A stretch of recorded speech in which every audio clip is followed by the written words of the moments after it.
આજના દાડામાં ન કરવાનું તું થઈ ગયું। રામ રામ દોસ્તો, આજના મિલી બ્લોકમાં તમે બન્યા રહેજો। આજે અમે જઈ રહી છીએ ગામમાં જઈને સાઈડ ઉતારવાનું। અત્યારે આ રોડે ચડી ગયા, રોડે ચડીને રોડ ઉપડી ગયા। જો ગામમાં પહોંચી ગયા ને હલર જોડાયું, હવા ચેક કરાવીને પાછા નીકળી ગયા વાડી બાજુ। વાડી આવતા રહ્યા ગોળીઓ ચડાવીને કરી ચાલુ કરીને આ દાણા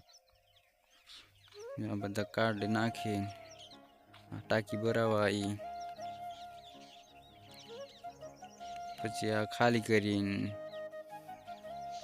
ચાલુ કર્યું, પછી બીજી વખત ખાલી કરી ચા પાણી પીધા, પછી ચાલુ કર્યું। નાખવા વાળા થાકી ગયા પછી બંધ કર્યું।